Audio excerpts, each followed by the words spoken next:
My name is Edwin Mbeche. I'm your host and the CEO and founder of Helen Technology or Helen Super App. Today, I have an awesome guest. Her name is I want to make sure I'm saying the right way. Tristan Thibodeau. Tristan, help me with your last name. I know. Tristan Thibodeau. Thibodeau. You see, I was about to say.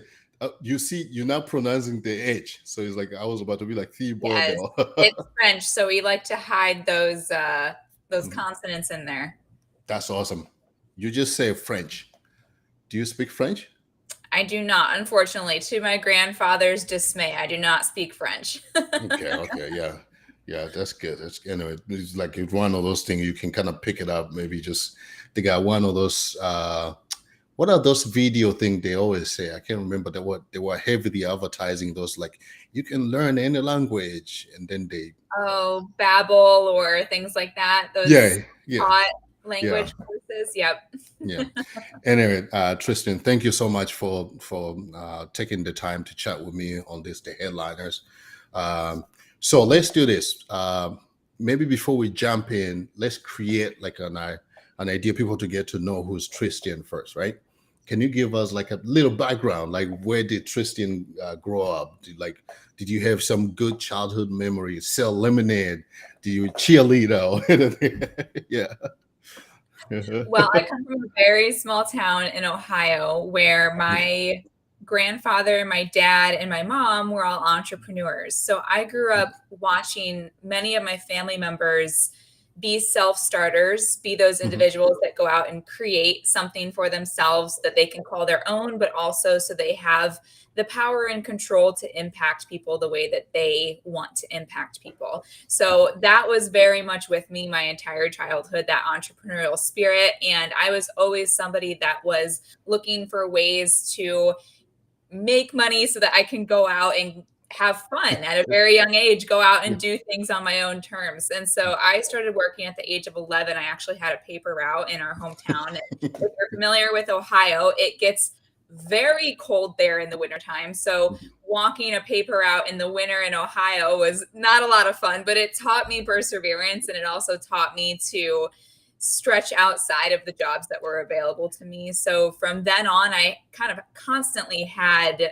a job where it was teaching me work ethic and consistency and professionalism, but also the value of putting in time to make money and also learn new skills. And I think from there is where I really just decided I am going to have my own business. I am Mhm. going to Yeah. be somebody that creates work for myself so that I can have that power to say, this is what I do, this is how much I charge, and really have control over my career so I could have control over my life. Okay. Okay. Yeah. Like actually, you started at an early age about pepper right. I grew up in Africa, and by the time I came to the US, I think I started my pepper right when I was 18, and I had my own car, and I would go like I think it was like 4 in the morning, and I was Mhm. making like $7 an hour while I'm driving my own car. So Yep. it took.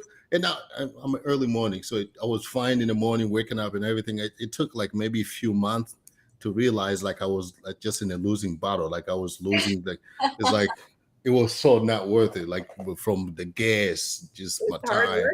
Yeah, Yeah. yeah, it was horrible. So, but I remember that. So that, but it was an awesome experience. That's cool. So we have something in common. Yes, yes. We understand the pain of a paper route. Yeah, yeah, yeah. Yeah. As they go slowly, like out of business or whatever. I don't think they still do pepper. Maybe just like a downtown area, maybe like in the city somehow. Mhm. Um, so do you still live in Ohio?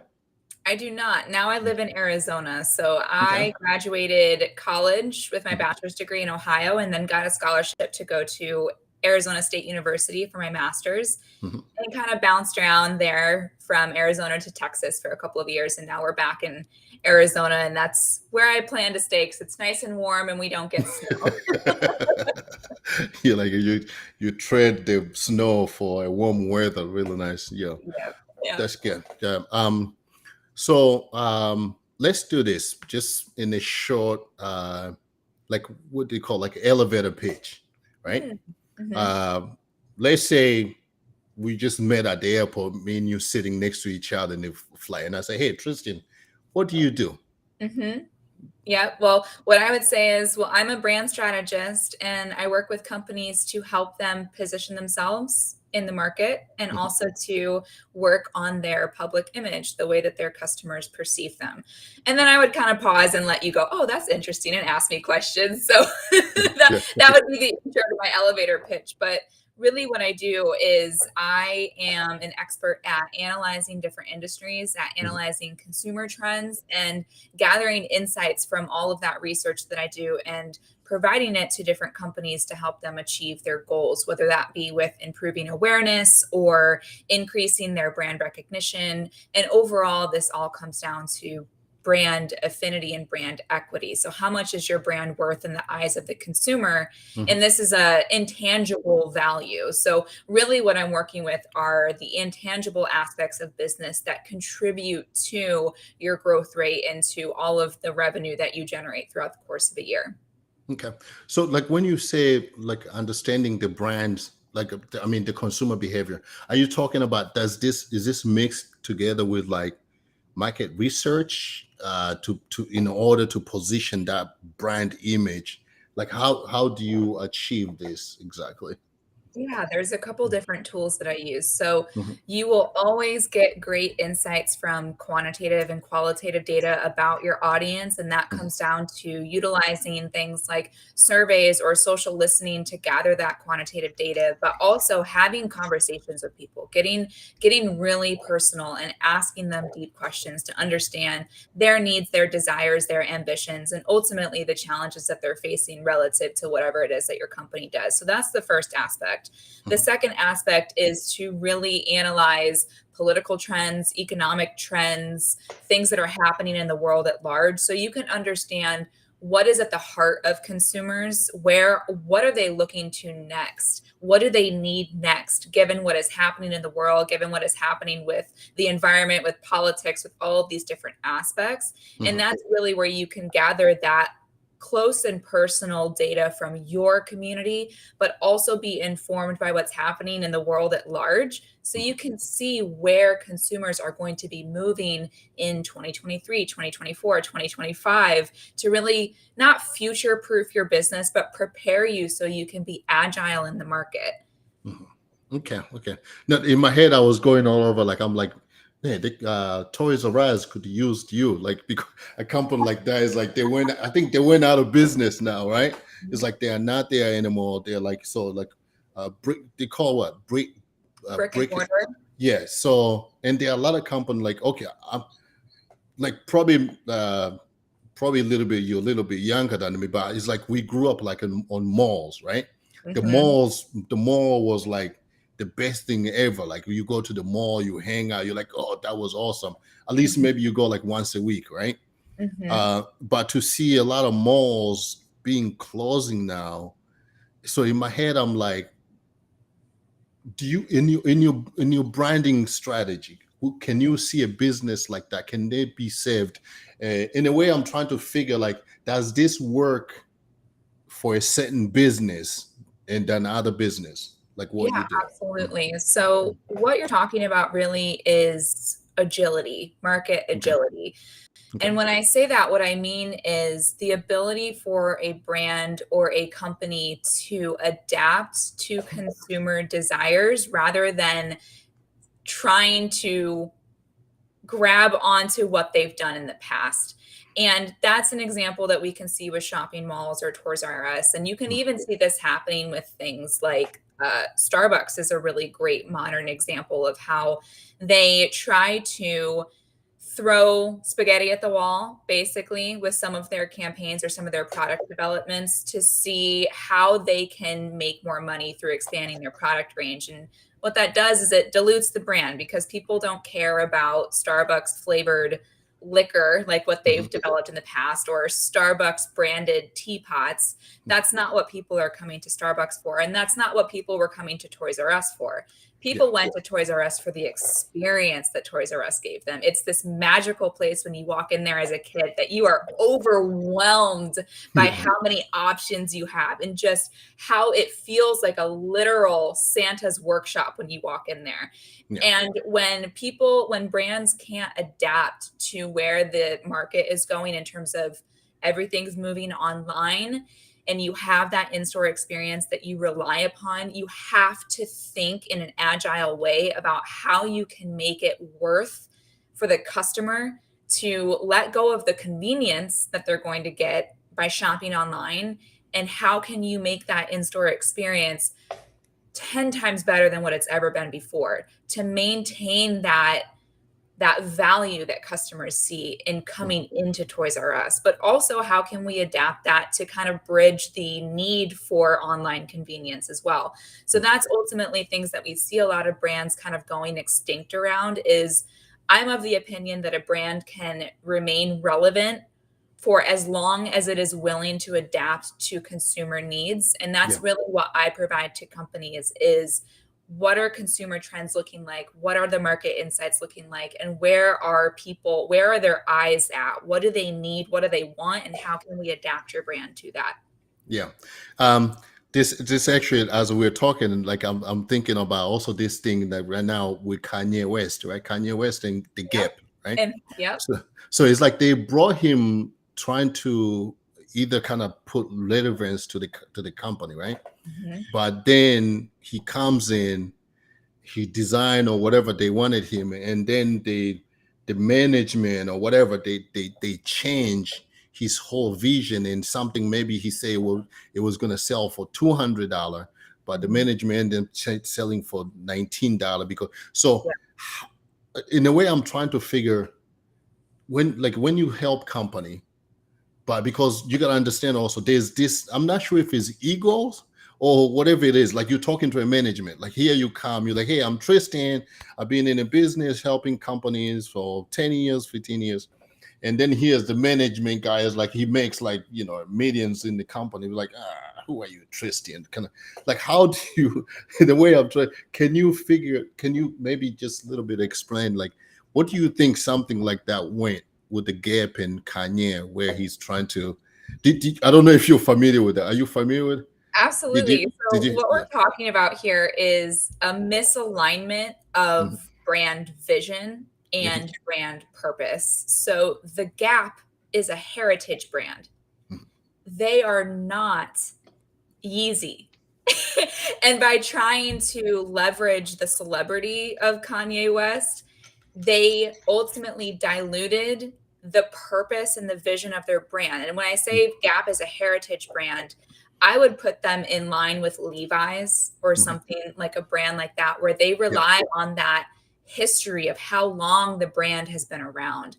And I understand why they collaborated with Kanye West, because he has huge celebrity. He has a clothing line. A lot of their consumers probably have crossover, but the vision and the purpose of Yeezy and the vision of the purpose of Gap are two completely separate entities. And by trying to combine that, what they did is because Gap is that heritage brand, they speak to a lower price point. They're not luxury, nor are they ever going to be luxury. Whereas Kanye West, he lives in the world of luxury. He lives in the world of, I wouldn't say luxury, I would say premium. He lives in the world of premium, where everything is extraordinarily priced because it is the Yeezy brand. So by trying to combine those things, they were setting themselves up from failure from the beginning, because Kanye West is never going to go into a collaboration where he's willing to charge $19 for a product that has his name on it. That harms his brand, because now it dilutes that premium perception that he's worked so hard to create. And with Gap, for them to charge $200 for a product, even though it has the Yeezy name on it, it doesn't align with their brand vision. It doesn't align with their brand purpose. So that was kind of a collaboration that was set up to fail from the beginning.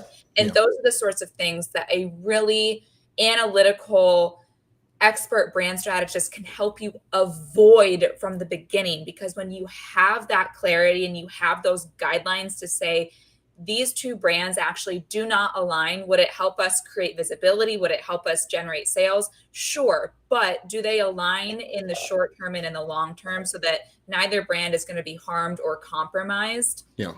And ultimately what they've done is created distrust within their consumer for Gap, because now any sort of collaboration that happens with that level of celebrity is going to be questioned, and it's going to be tarnished by what's happened with Kanye West. Oh, well, this is just another Kanye West situation. Yeah. So now they have to fight that story on top of trying to increase their visibility and increase their brand equity with consumers. So these are the sorts of things that a brand strategist can help you avoid from the beginning. But that's what it is a little bit kind of concerning also. I guess is part of the management where they have to know who they are bringing first for brand strategist, right? Mm-hmm. In a way, I was thinking also, I mean, Kanye has been able to do other brand like Adidas, right? Where Adidas also like is a big name, right? So where they have some shoes for $40, or they have some, I think it's what Adidas, like Yeezy like $2,000, whatever it is, right? Mm-hmm. So I was thinking maybe can Gap also maybe kind of transition into that, where they have the $19 product or $20, $30, and then they have something, maybe create like an expensive, luxury version, so they can have both of them in the brand. Although now it's not like that brand. Do you think something can work that in a brand where you have, or because this Gap has been so known for this, can they transition to that, what customer wants or what customer are looking into now? Mm-hmm. Well, this is again where we have to go back to the purpose of Gap in and of itself. And Gap, the name Gap was literally, the brand was named that because they're trying to bridge the gap between generations through fashion. So what that means is they're trying to appeal to a large audience base. Now, with that being said, when you're trying to appeal to a large audience base, trying to transition into luxury or trying to transition into premium when you are trying to capture adolescents, you're trying to capture teens, you're trying to capture young adults, and now we're also trying to capture older individuals as well. So with that large of an audience base, when you try to transition from a heritage brand into something luxury or premium to make those collaborations make sense between celebrity brands or premium luxury brands, you are very much degrading what the brand stands for within the minds of the consumer. Gap has always been that place that you can go to and find styles that will appeal to a huge audience base. That is not the case with premium or luxury brands. The point of a premium or a luxury brand is that it does not appeal to a large consumer base. It is meant to be for a specific type of person who has that disposable income to spend hundreds, thousands, tens of thousands of dollars on fashion. These are non-essential items.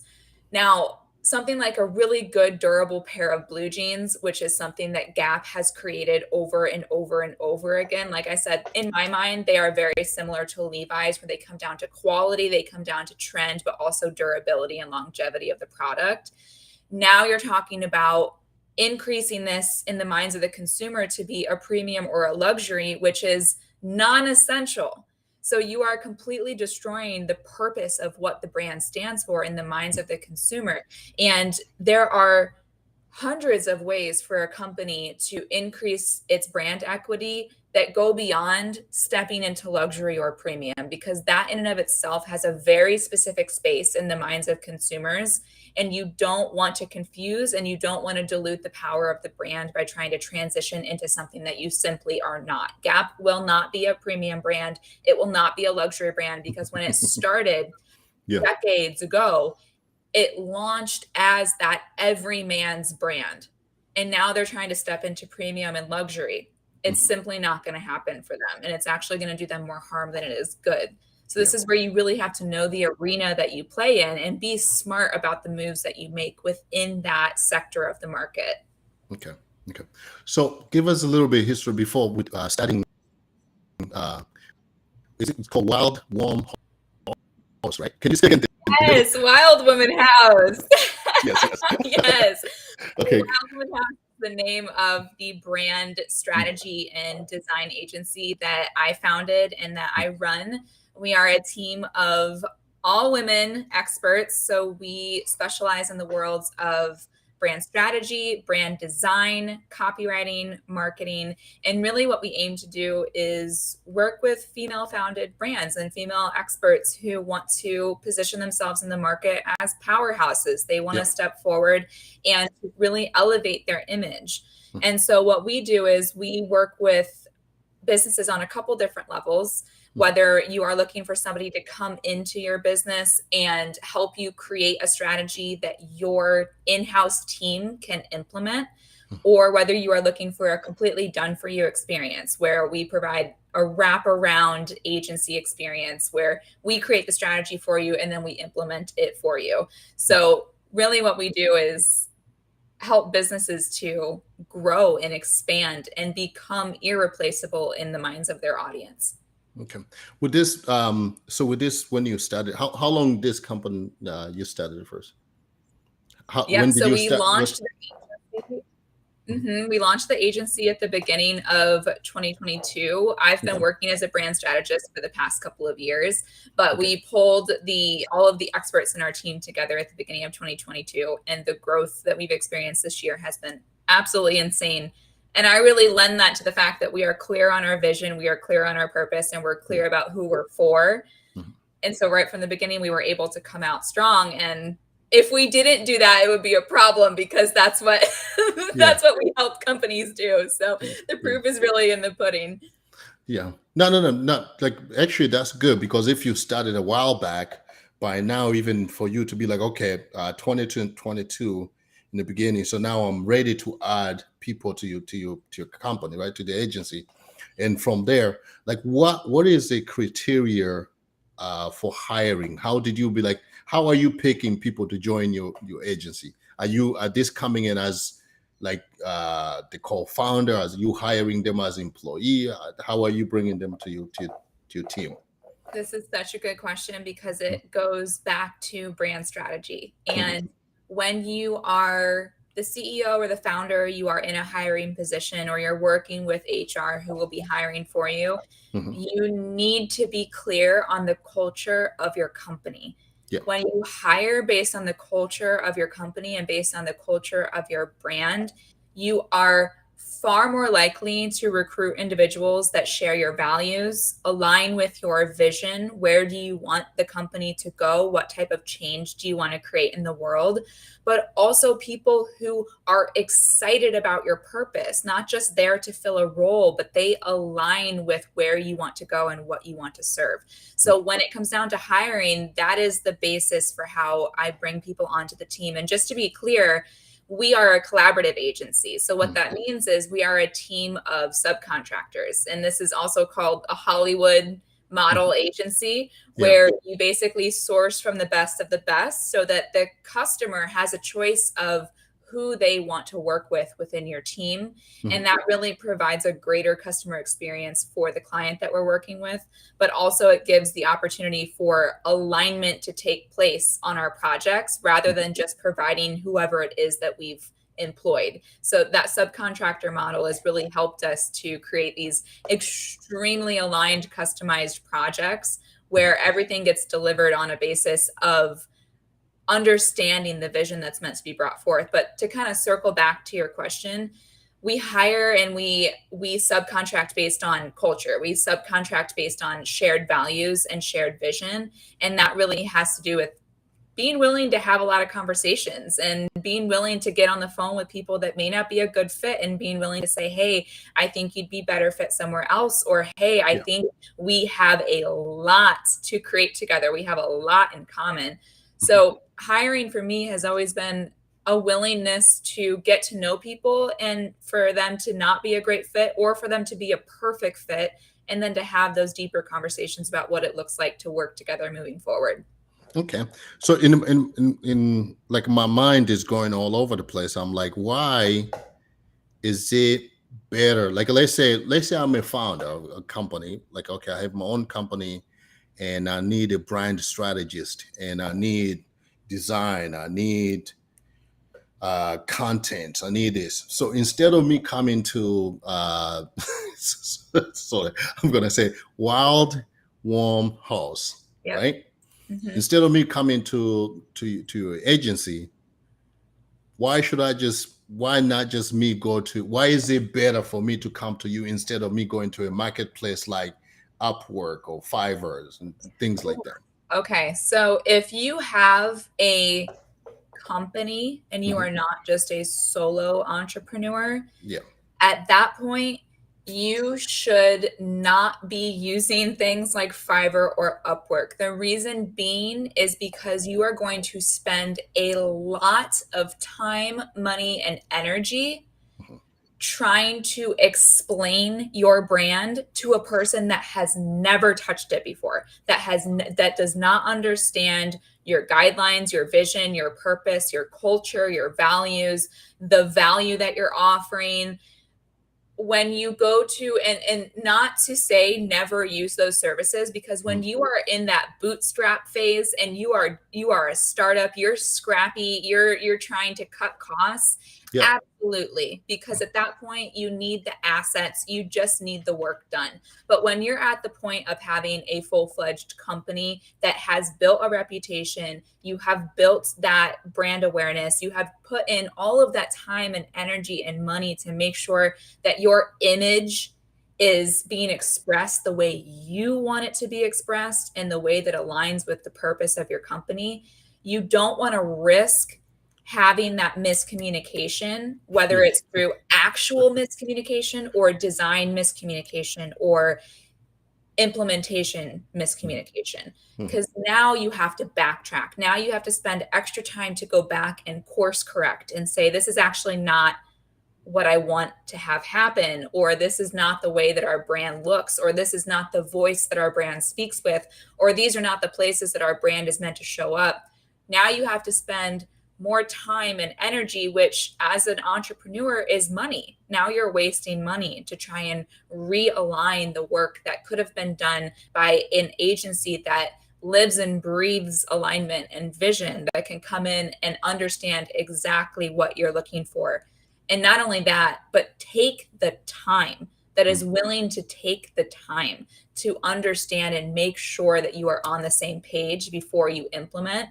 Whereas something like outsourcing on Fiverr or Upwork, those services are meant to have quick turnaround. They're meant to complete the job and move on to the next, which is, there's nothing wrong with that. Like I Yeah. said, if you are in that bootstrap phase, you need that. You need that in and out, get it done, produce the deliverables, and let's move on.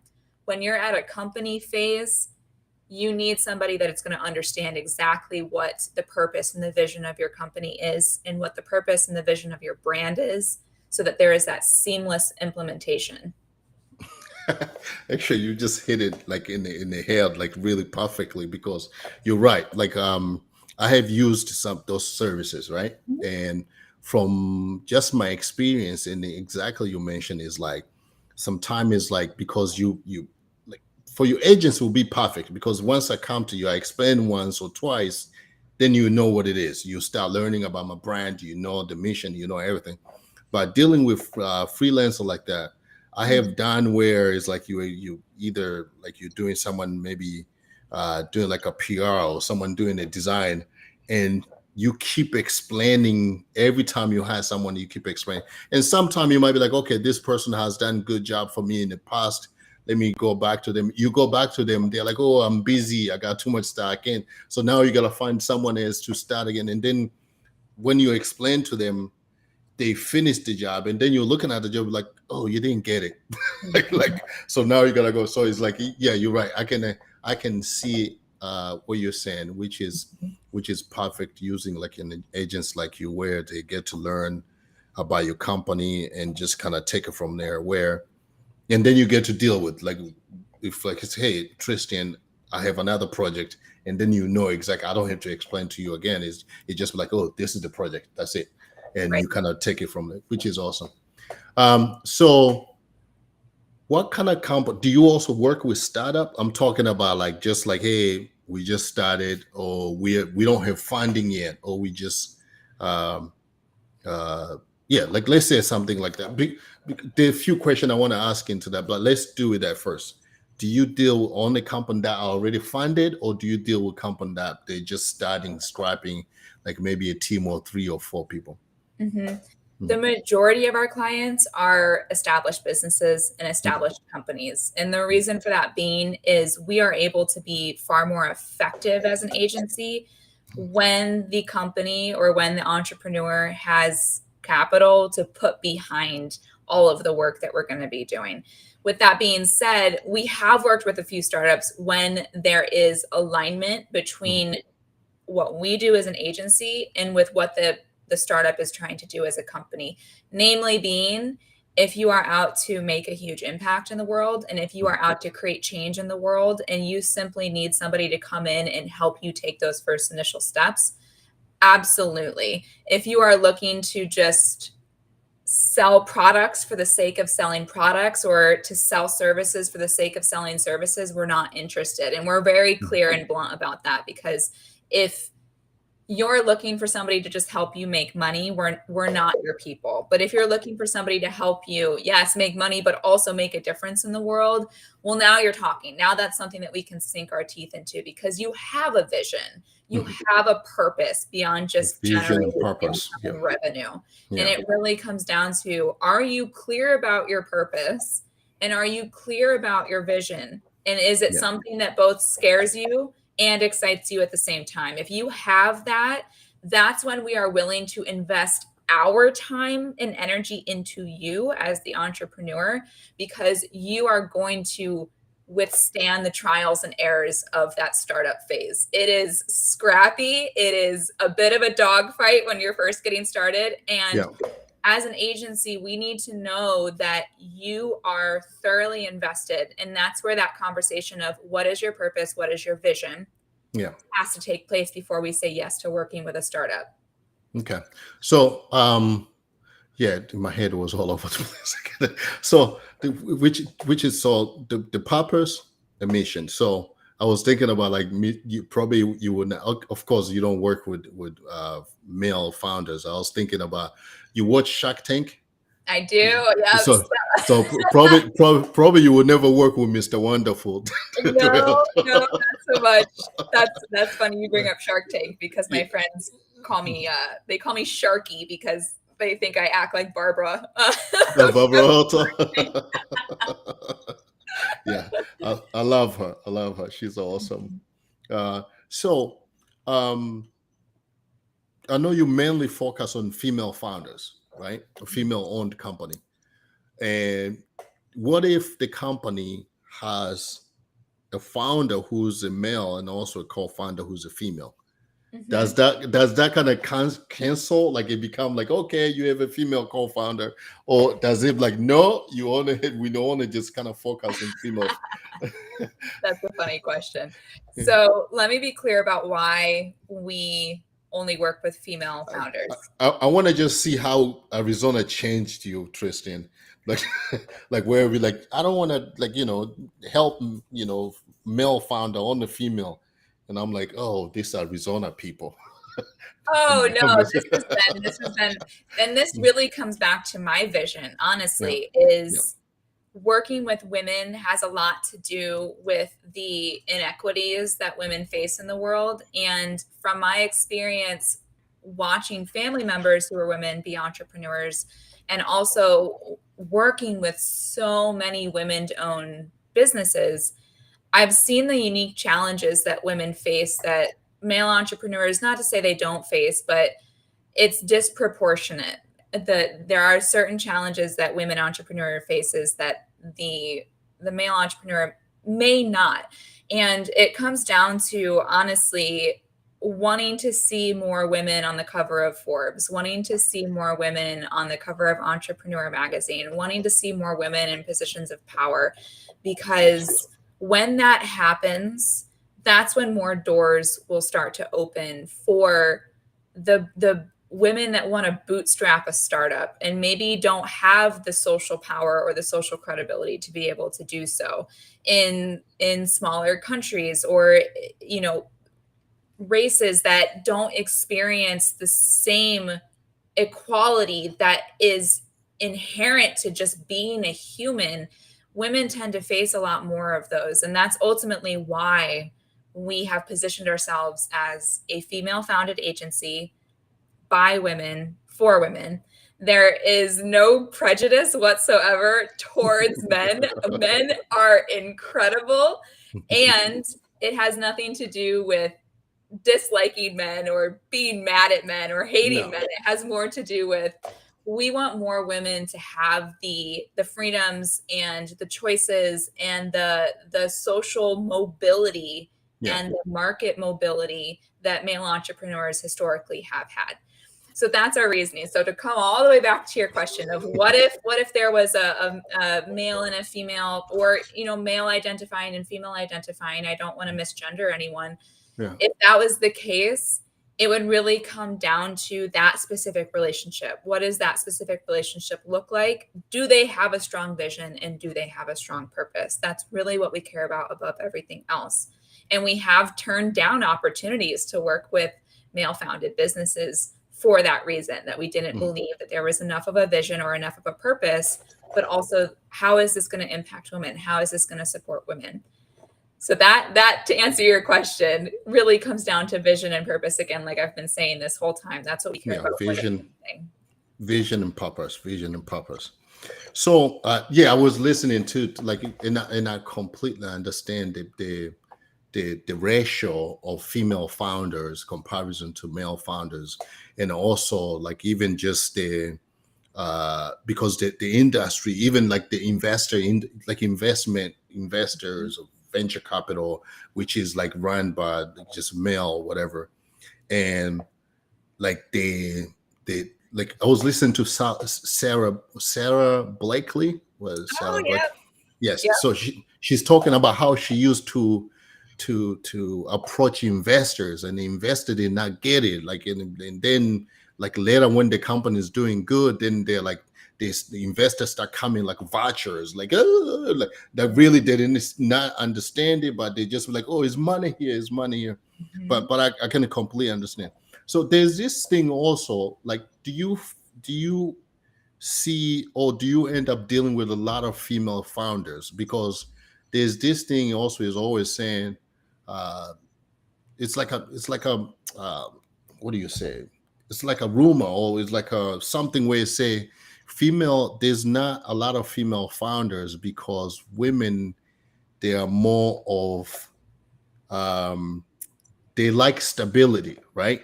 And for sure thing, right? So it's like, hey, is this thing? So it's like almost they don't want to take the chance of trying to be a founder starting their own thing, because it's like, oh, there's not a stability there, and they don't want to just take that leap.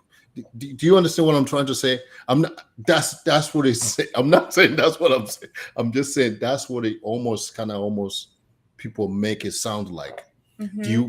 Do you and what difficult do you find, or do you also find enough female founders, and do you end up, from the mission and the purpose, do you end up also kind of helping them restructure, kind of, do you understand what I'm trying to go with this? Yeah, I'm on the same page with you. So what you have to ask yourself here is, what historically, what have women been shown is possible for them? Mm-hmm.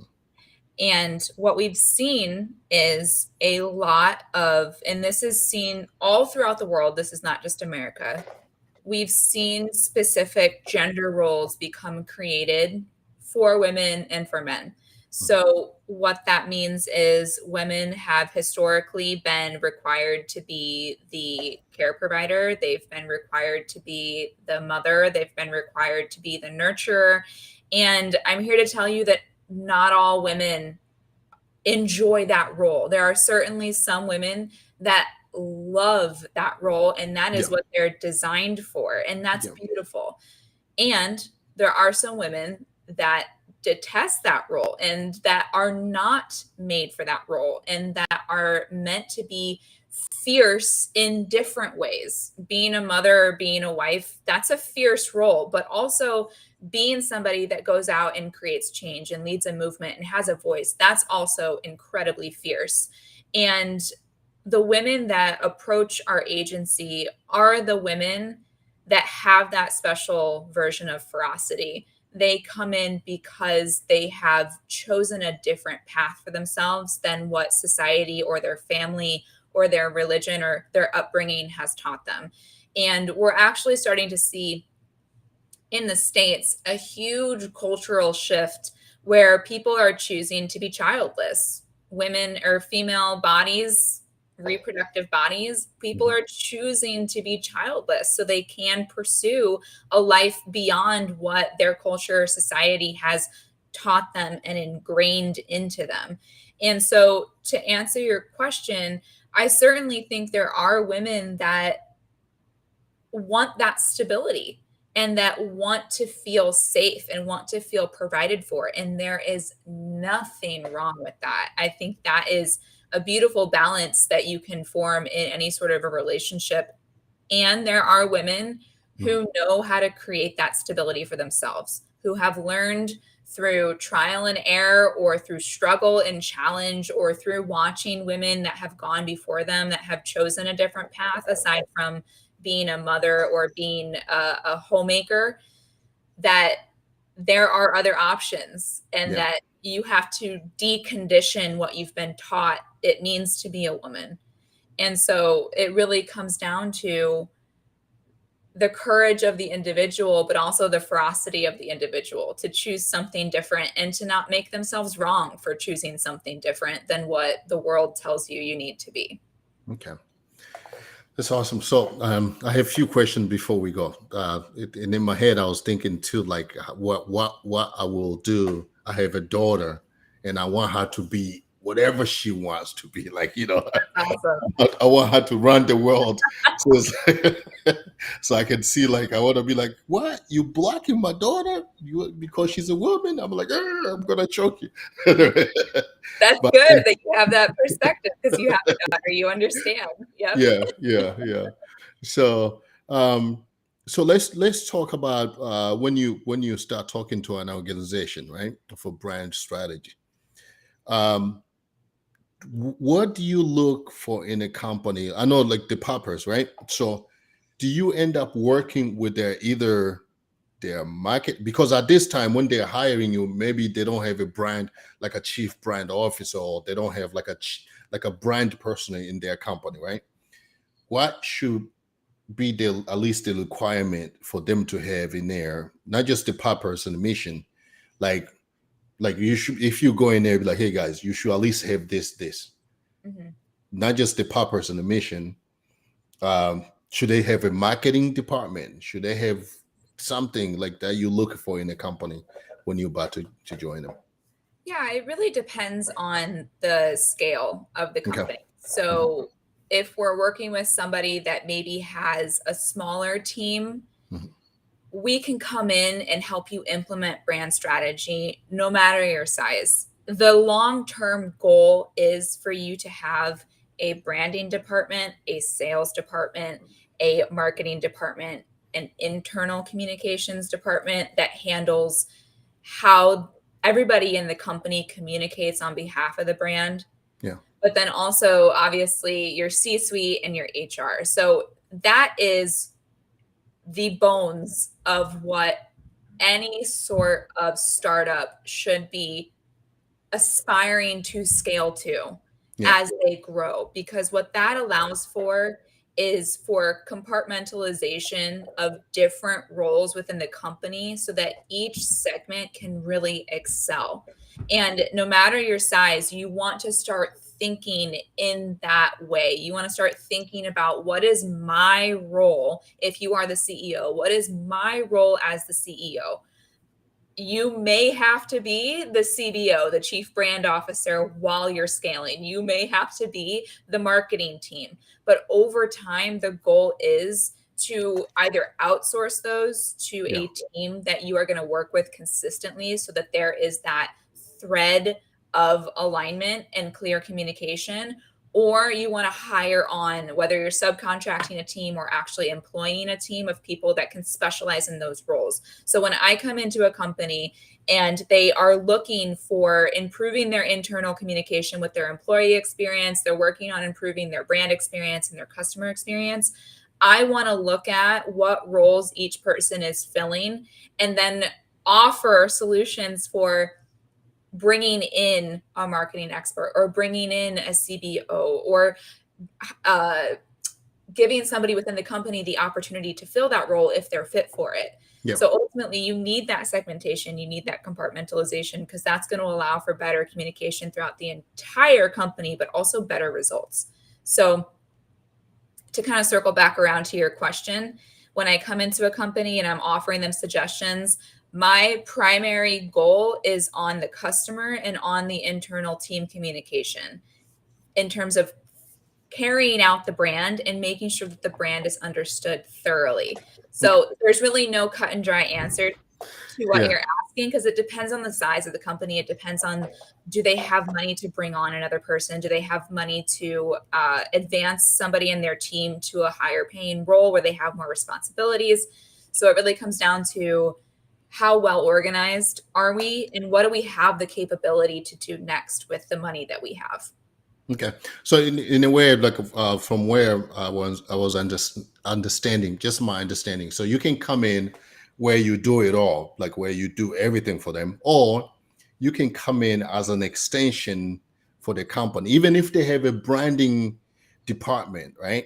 You can come in someone like a consulting kind of, just kind of almost kind of the word I was used, maybe rejuvenate or kind of boost them, kind of be like, hey guys, kind of, because sometimes as you work for a company, sometimes you can kind of become like, as you see, we have seen a lot of companies go out of business, maybe because they did not bring an outside consultant or agency to be like, hey guys, they kind of almost kind of bring kind of new ideas instead of them just sitting there, just like, hey, this is what we do. This is what we do. And then be like, oh yeah, you're missing everything was coming in now. It was a new technology, new age, whatever. So I guess, so yeah, that's what I'm thinking too. So it would be good to bring a company like yours and agents like you to kind of bring in, just give new ideas or give new vibrant energy kind of, anyway, you understand what I'm trying to say? Energizing, and it sounds like what you're talking about is innovation. So Yeah.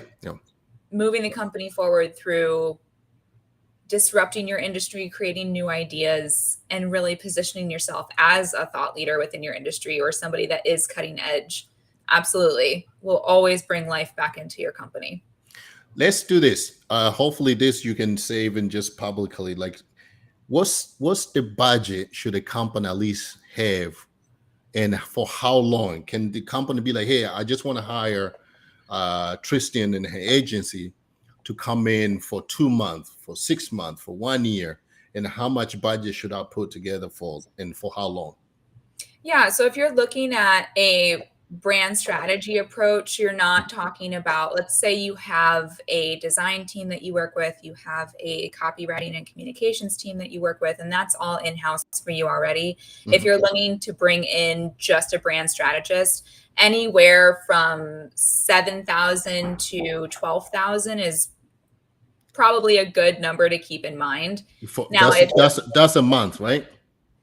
Well, the time frame is going to depend on the scope of the project. Okay. Somebody that is equipped with the expertise to come into an established company, likely that is the price range that you're going to be looking at. And the scope of the project in terms of for a month or for a couple of months, that's going to depend on what it is that you're doing. Okay. How big is the problem? How many people are we working with? What's the size of the team? Now, if you want to bring in the full force of an agency that has design, copywriting, social, now you're talking about multiple 5 figures. You're looking at anywhere from 10,000 to 30, 40, 50,000. And again, this is not per month or for 2 months. It's more of a The project where timeline of a project depends on the tasks and the objectives of the project, which can vary based on what your goals are.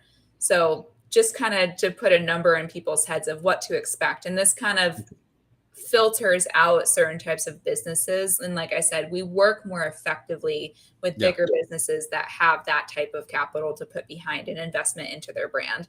Okay. And this you're bringing like an A plus team, like an A team, not like, hey, like your grammar here, like let's say a copyright, you're like, hey guys, Tristan, your team with your grammar here is like, now I gotta find someone else to edit again. So that should never happen with a copywriter. If that's happening with your copywriter, fire them and find somebody better. That should never happen. I'd be like, hey Tristan, this grammar sound like from Ohio, not the one from Arizona I paid for. No, I think grammar is kind of a universal principle. It shouldn't depend on what state you're from. No, I'm messing with you. No, there's always a joke like where you say like, grammar will depend. You went to a public school or a private school. Just weird. But so with this transition, like let's say you come in, the company hire you, they want the whole experience, like copyright, design, brand strategist. They bring you in, but also it allows them to be like, okay, we're gonna bring you in, you're gonna work with us maybe for like 3 months. Just a number there. I'm just throwing like a 3-month thing. But also we need your help to help us put a team together, in-house team. Are you able to help the company like that to be like, okay, we're gonna help you to work with the HR department to help you who to pick to bring, like maybe a copywriter, a designer, a brand chief brand officer, and things like that? Or we be like, no, if we help you, we're gonna lose business. Oh no. I am always wanting to empower the company to not need us in the long term. We are problem solvers that come in and help you be self-sustainable. So what that means is if we need to be brought in to solve an immediate problem with our services and then to create a long-term solution for the company to be able to have their own in-house team. Well, what you're talking about now is making sure that the brand culture is very clear, very well documented, and that they have a plan for how they're going to integrate that brand culture into the team, into their employees on a consistent basis. That is daily, that is weekly, monthly, annually, to make sure that the company lives and breathes its culture. And that's ultimately training certain people within the company, namely HR, anybody that's going to be dealing with hiring, but also so that there are clear guidelines throughout the entire company of who you are, what you stand for, what you do, and why that's important. And when that's really clear, then you're able to create different programs internally for how to hire appropriately, how to train new people to carry out the culture of the brand. So we can absolutely do that. We're both those long-term problem solvers and also short-term, immediate, put the fire out sort of problem solvers. But that is something that a brand strategist can absolutely help you do, is to create clarity on those very simple questions that seem almost silly to ask, but that a lot of companies struggle with, is who are you? What do you do? Who's it for? And why is it important? And making sure that that's very clear and able to be articulated throughout the entire company. Okay, perfect. How are you doing on time? Do you have another 5 minutes for me? I want to make sure. Okay. 5 minutes. Okay, I got like 2 more questions and then we go. So with this, so you create a blueprint for them, a strategy, be like, okay, this, and then they end up bringing their own people, in-house people.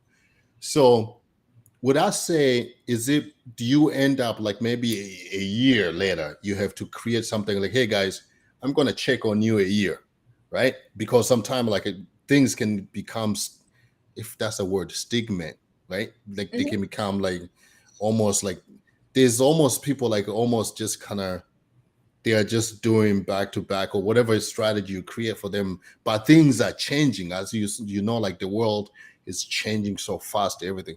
How do you have a plan like that where you end up like, hey, I will check on you guys 6 months later, 1 year later? Or is it like, hey, I created this for you, hey, bye. So kind of circling back to what I explained, the goal is to help companies be self-sufficient with their branding efforts. So Yeah. if a company comes to us and a year later they're having problems, or they've maybe become stagnant, like what you were saying, and fallen behind, or don't have somebody in-house to help them research and stay on top of what's happening in the world, then that would indicate you need to bring on somebody to fill that role for you, whether that is an in-house research team, an in-house analyst team, or maybe even a CBO that has a strategist as their right hand that helps them stay up to date on these things. So yes, you can continue to hire us, and yes, you can continue to use us to help you solve those problems. But what's going to be the most sustainable for you in the long run is to eventually have somebody in-house for you, so that your CBO, your chief branding officer, can help create programs throughout the entire company to stay up to date and to help you innovate as a company, to become an innovative company in and Yeah. of itself. So yes, you can continue hiring us and bringing us on, but it would be even more sustainable is for us Yeah. to teach you how to have somebody on your team like that you can come in and have that strategist perspective, have that research and that analyst mindset to work with your CBO, to work with your marketing team, to work with your sales team, to work with the entire company. So if you want to create a sustainable solution, bringing somebody in that can do that within your company. But if that's not possible for you right now due to budget or whatever you may have, then absolutely we can continue to come in and help you. Now, the reason I was asking that question, because my head was going over thinking like sometime, I know probably you've seen this in other companies where they have like they send their people for maybe a conference, or they send it's like almost to kind of just rejuvenate them, kind of be like, hey, kind of, that's what I was kind of thinking, Go like, get hey, new ideas and bring it back to us. Yep. yeah. That's Yep. what I was thinking. Like it was like, hey, after 1 year, we need Wild Womn Haus to come back here. Just kind of be like, I don't know, have 2 hours with the team, just kind of consulting, almost kind of thing, right? That's what I was thinking, kind of. All right, let's do that. I know we're already on top of the hour, so this is an awesome conversation, and like a lot of good value here. I know I don't want to hold you for so long. Let's do this. Let's go back again. Let's just summarize a little bit again, like who's Tristan and how people can find you, and what is Wild Womn Haus. Yeah, absolutely. So my name is Tristan Thibodeau, as we've been having throughout this conversation, and I'm a brand strategist for established companies. And what that means is I come in and I help you create solutions for getting in front of new or getting in front of more of your target audience, whether that's I want to reach new markets, or I want to increase my visibility to more of our current target audience. Also helping you improve the way that the public perceives your brand, that public image, making sure that that aligns and that is helping you to create both that tangible business value, that brand equity, but also the intangible, because sometimes the intangibles of how people think about your brand will lead to more sustainable business growth. So that's really what I help you do as a brand strategist. And Wild Womn Haus is an agency. We are like Edwards would say, an A team. We are stacked with designers and copywriters and social media managers, anyone that you need to help you implement the brand strategy we create for you. Mm-hmm. So where you can find us is our website, wildwomanhouse.com. And hopefully that will be in the show notes. So it's really easy for you to click on, but there you can find our podcast where we have similar conversations like these. You can find our blog, which has loads and loads and loads of educational content for you to kind of DIY this yourself. Also, more information about where to connect with us on social. So our website is the hub for everything, and you can go find us there. Perfect. Brand strategist for female founders companies, empowering women, right? Yes, sir. That's awesome. Tristan, thank you so much for taking the time to just kind of chat, kind of add value to my podcast. And hopefully listener will find this so informative. The headliners, Tristan, thank you so much again. Just give me a second.